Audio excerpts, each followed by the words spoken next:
మన మర్రి gold and diamonds లో no GST is back. కేవలం 1% to 11% వరకు మాత్రమే గల విఏ ఆపై నో జిఎస్టీ. ఈ ఆఫర్ జూన్ 6 నుండి 14 వరకు మాత్రమే. కోటి మంది మహిళలను కోటీశ్వరులుగా మార్చడమే ప్రజాప్రభుత్వ లక్ష్యమని మంత్రులు సీతక్క, పొన్నం ప్రభాకర్, కోమటిరెడ్డి వెంకటరెడ్డి స్పష్టం చేశారు. అతివలకు ఉచిత బస్సు ప్రయాణమే కాక ఆర్టీసీ బస్సులకు యజమానులుగా చేసిన ఘనత కాంగ్రెస్ సర్కార్దేనని తెలిపారు. బీఆర్ఎస్ 10 ఏళ్ల కాలంలో కనీసం మహిళా సంఘాలకు వడ్డీ లేని రుణాలు అందించడంలోనూ విఫలమయ్యారని విమర్శించారు. ఉచిత బస్సు ప్రయాణమే కాదు, ఆ బస్సులకు ఓనర్లను చేసి ఈ రోజు 553 బస్సులను మీకు అందించినటువంటి ఘనత మన యొక్క రేవంత్ అన్న సర్కార్దని ఈ సందర్భంగా తెలియజేస్తా ఉన్నాను. కొంతమంది కళ్ళల్లో నిప్పులు పోసుకొని ఎగతాళి చేస్తూ తప్పుడు వీడియోలు చేస్తూ మహిళల్ని కించపరుస్తున్నటువంటి వాళ్ళను మీరందరూ కూడా గమనించాలని కోరుతా ఉన్నాను.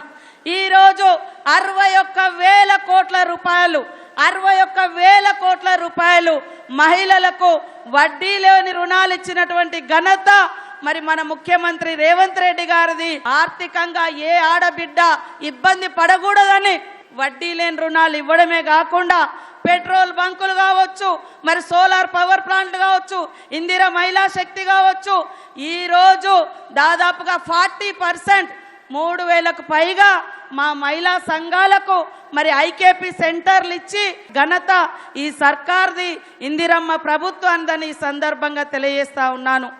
మహిళా సంఘాలకు ఉచిత ప్రయాణంతో పాటుగా మరి వారిని యజమానులుగా చేసి 553 మండల సమైక్యలకు బస్సుల యజమానులను చేసి ఆర్టీసీ వాటిని అద్దెపైన తీసుకొని వారికి నెలసరి చొప్పున వారికి ఎప్పటికప్పుడు ఆదాయాన్ని ఇస్తూ ఈ ప్రజా రవాణా వ్యవస్థలో గ్రామీణ రవాణా వ్యవస్థను మెరుగుపరుస్తూ ముందుకు పోతున్నటువంటి సందర్భం చారిత్రాత్మకమైనది.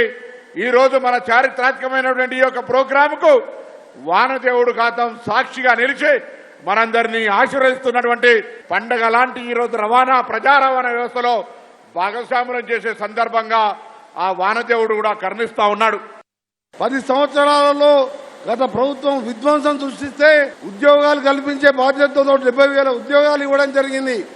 ఇవాళ మహిళలను కూడా కోటీశ్వరం చేయాలని ఆ రోజు కాంగ్రెస్ పార్టీ ప్రభుత్వం వడ్డీ లేని రుణాలు పెడితే మధ్యలో 10 ఏళ్లు కేసీఆర్ గారు మహిళా సంఘాలనే మర్చిపోయింది. అసలు ఆయన మన ముఖ్యమంత్రి రేవంత్ రెడ్డి గారి నాయకత్వంలో మాటిస్తున్నాం, మీ అందరినీ కూడా కోటీశ్వరులు చేసే లక్ష్యంతో ప్రతి జిల్లాలో కూడా మంత్రులందరినీ కూడా కలిసి పనిచేసి ముఖ్యమంత్రి గారి నాయకత్వంలో మీరందరూ బాగుండాలని ఆ దేవుణ్ణి ప్రార్థిస్తూ మరొకసారి మీ అందరికీ నమస్కారం.